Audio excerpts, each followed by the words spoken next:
I am back with my finished product. I want to share with you what I did.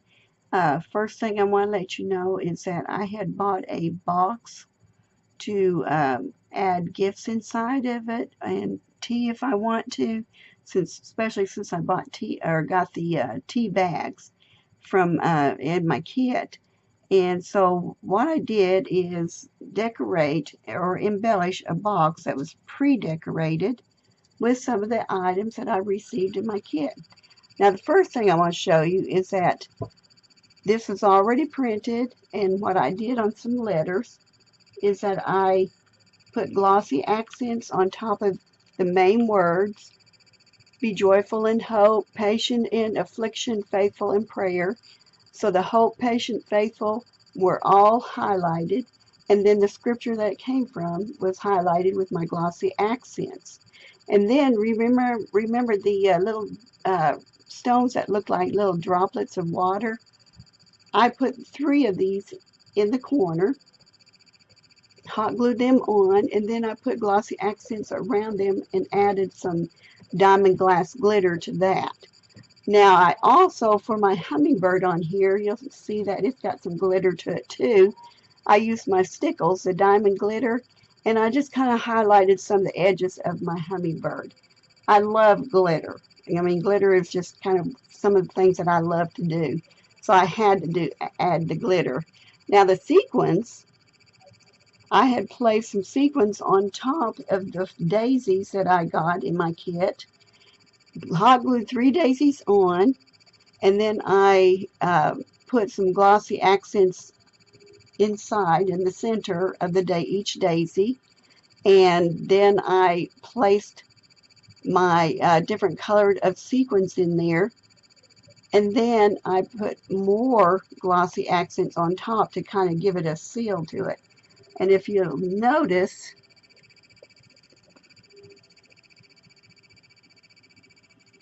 they're all glossy up and they're sealed in there, so I like that. And then my little teaspoon I had added onto the top of the box. I thought it looked really cute there. And then I had added some ribbon, the gold ribbon on here. This is gold wired ribbon.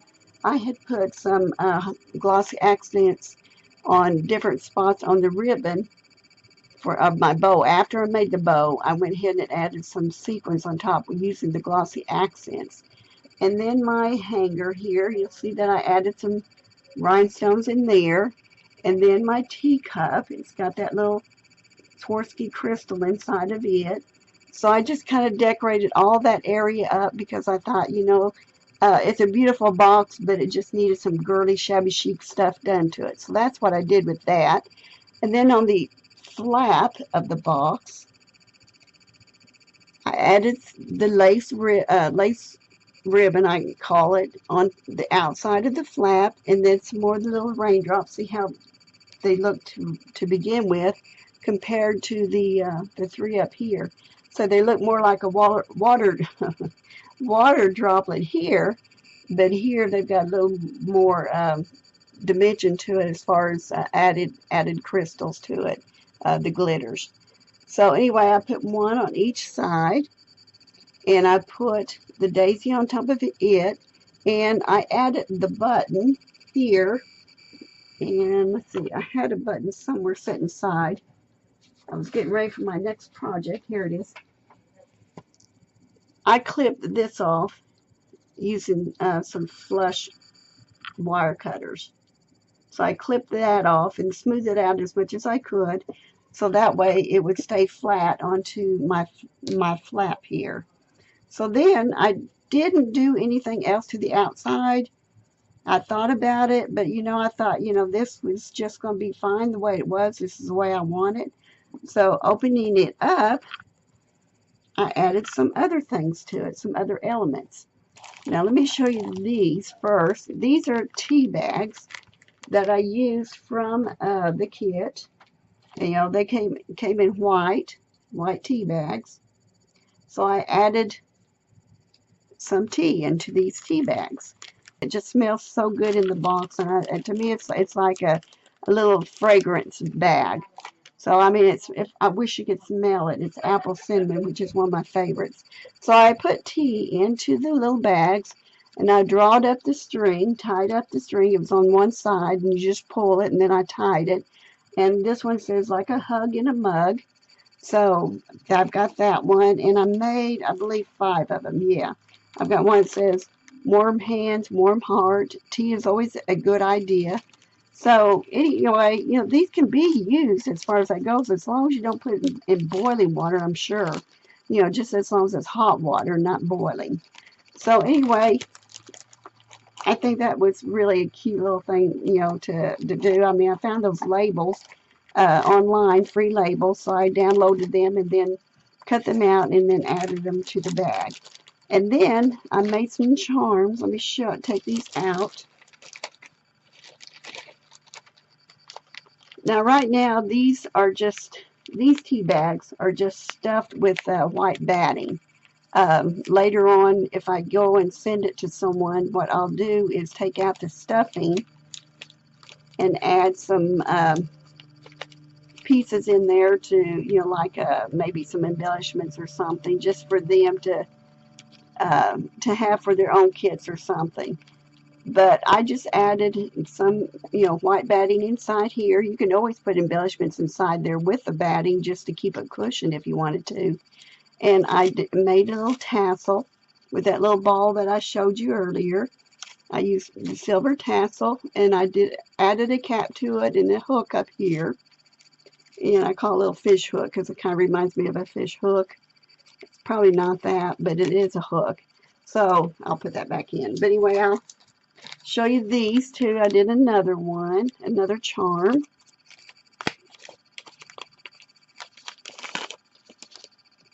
I made 2 little teacups onto a charm. And, whoever gets this can use it for, a little embellishment onto the little mini album or anything. Let me see if I can get this bag open. I put them in here to keep the, well, I can't even get this bag open. Anyway, you can see the 2 spoons. And these are the ones that have the little rhinestones in them. There, you can see it better. So, that's what I did with that. And right now I'm just going to put them inside here. And I want to show you something. I think I showed you this in the intro. This one, as you can see, I mean, it's beautiful as it is. You can use it that way if you want to. But then you can add to it some color, which I added, let's see, I added acrylic paint sparks, and this one was fairy wings, and that was a green color. I also added this antique brilliance, red amber, and I added another color, and I'm trying to remember what color it was, but it was a silver color, and I can't find it right now, so I'm more than likely putting the wrong spot. But anyway, I added color to it. You can do any color you want to, but you might be able to see some of the green in there, kind of a little bit. But I added all these little rhinestones with not hot glue, but a really good adhesive liquid glue that's for jewelry, and that way that it would stay metal with rhinestone. I didn't want it to fall off, so you can see they're on there pretty good. And I added some up to the wings here, and of course her little feathers on top, and a black one for her eye. I call it a her. Most times beautiful birds are the male, and the female is the least pretty bird, unfortunately. So I really don't know about peacocks. I'll have to look that up. But anyway, that's what I did. But I want to show you something else you can do. First thing, let's take this bird right here, and we're going to change up a color. And you can do any color you want to, and I'm not going to use what I used on that bird. I am going to use embossing powder on it. Metal can be changed. You have to be very careful not to get yourself burnt or burned, however you say it. I just lost my little pick. Oh, there it is. Let me get my pick. I call it a pick. It's actually not a pick because it was a stem from some greenery, and it just happened to work out really good for me to hold down things.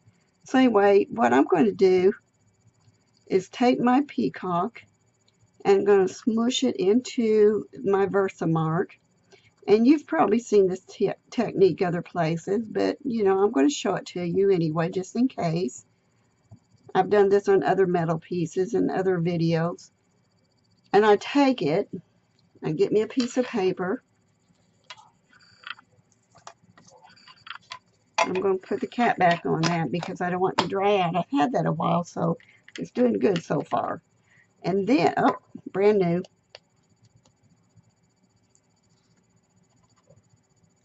Let me open it up here.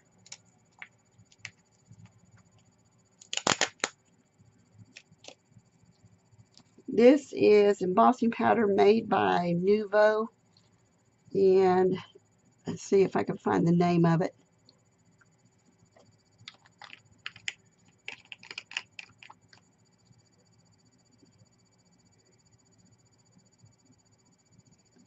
It's called Purple Haze. First, I didn't see the name on there. Anyway, I'm going to take this. I'm going to sprinkle it on top of my metal piece, and I know it's a purple color, but I thought, you know, that might be just really pretty on here. So I take it and try to very carefully pick it up. It's not easy to pick up, but it'll be worth it in the end. I'm going to dab off the excess. And if I need to, I can do it again. So I'm going to put this back inside my embossing jar. And I'll be right back after I've used my heat gun on it. Okay, I'm back. And now you can see it's got, you probably can't see real well yet. I'm going to put it closer. There we go. It's changed from the bronze color to a purpley color. Now, while it looks good this way, to me it looks like it needs a little bit more. So I am going to add a second coat of that embossing powder to see if that will help. So I'm just dipping it back into it, pressing all over it.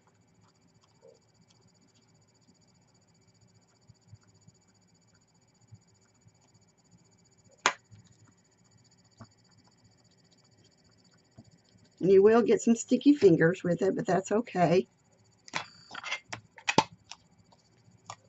More embossing powder.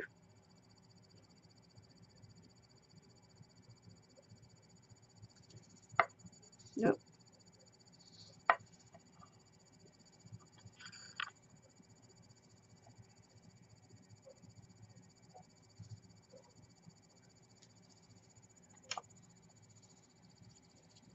I think I'm going to go ahead and heat it instead of putting this in first, because that way I don't have to sit down and try to pick it up again. I'll be right back.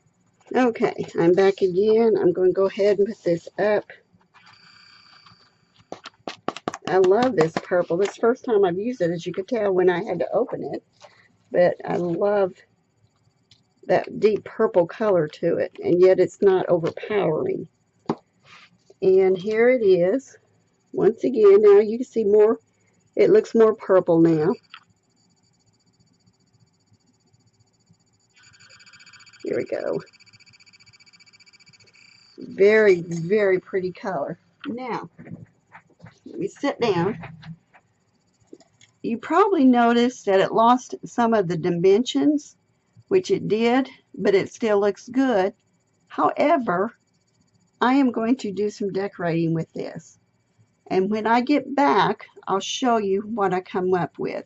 So stay tuned. I'm going to add some rhinestones to it. Just give it a little more color into it. So stay tuned. I'll be right back.